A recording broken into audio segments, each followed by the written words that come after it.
Sir Mark, base sa assessment nyo sa pagtugon ng mga kababayan kay Bagyong Tisoy, na-manage naman natin ito ng yung mga tinatawag na risk. Tama po kayo dyan. Ang ating pong mga kababayan ay handa na sa pagdating ng bagyo bago pa man actually siya dumating.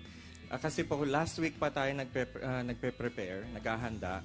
At kaya bilang parte nito, napagsabihan natin ng ating mga local governments at pati yung mga kababayan natin na kung maaga pa lang mag-evacuate na.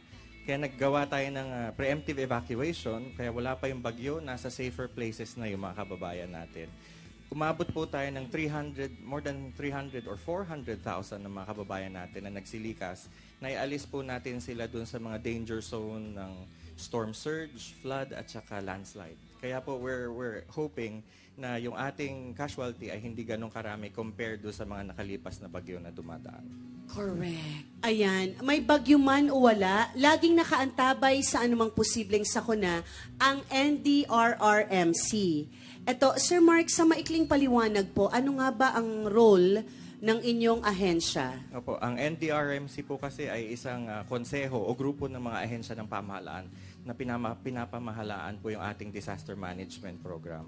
Ang layon po namin ay masigurado na lahat po ng Pilipino ay matatag at ligtas laban sa kahit anong kalamidad sa bawat panahon. Yun po ang aming tinutulak sa ating sambayanan. Correct. Sir, ito po ang dami. I'm sure marami nakaka-relate dito kasi tuwing tutunog po yung alert na yun, talagang Correct. minsan muntik na natin mabitawan yung telepono natin sa lakas. Ito po ba ay talagang ginawa niyong ganon, na ganong kalakas?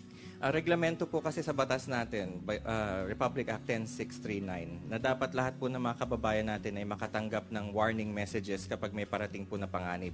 Ito pong nakalipas na bagyong Tisoy, malaki po kasi yung bagyo. Kaya halos lahat po ng tao sa Pilipinas nakatanggap nitong warning messages natin. At sinadya po talaga na ang warning messages po ay dapat makagising para yung mga kababayan natin, alam nila kung ano yung nangyayari. Kasi matatanggap mo lang yung message kung nandoon ka sa danger area. Opo. At talaga namang totoo siyang nakakagising dahil nung tumunog, nahulog ako sa kama. Ang lakas, di ba? Nagulat ako, oo. Actually, At saka mayat-maya, diba? Every minute. Mayat-maya, tas umabot na ako sa ninervyos na ako. Ayun, parang, ayun, dyan ang bagyo, parang nasa gilid mo na lang yung bagyo.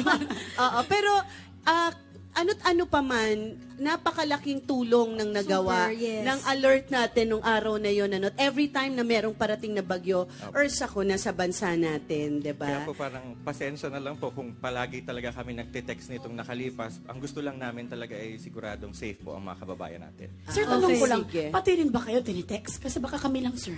Lahat, pati kami po mismo doon sa operation center, across the board po lahat yan sa mga Actually, lahat ng cellphone ito, nakipag-connect talaga kayo sa mga Opo, telecommunications. nasa batas po natin na yung mga telco natin, pag pinadala po namin yung mensahe sa kanila, sila po ang magdi-distribute sa ating mga kababayan.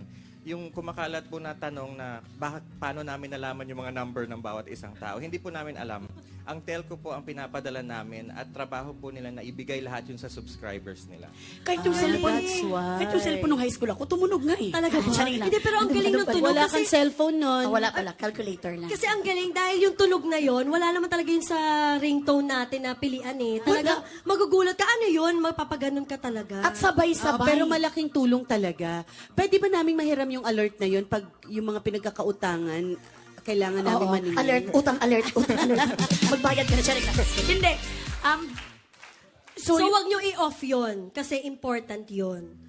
Kasi yung iba ino-off na po. Tama po kayo dyan. Yung iba, ino-off po nila yon. Minsan lang naman po ito pag may bagyo. Pero pag wala po kayong maririnig kay NDRMC. Mamimiss nyo din kami pag tahimik. Oh, pwedeng mag-text back.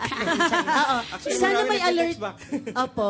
Sana may alert din kung may emergency sa isang barangay, ano? Ito po, Sana maimbento natin yan, di ba, Sir Mark? Isang pindot lang. Pwede po yan, pero yung barangay na po mismo ang mag-coordinate sa telco. Kasi sa amin po, national ang scope po namin. National, oo.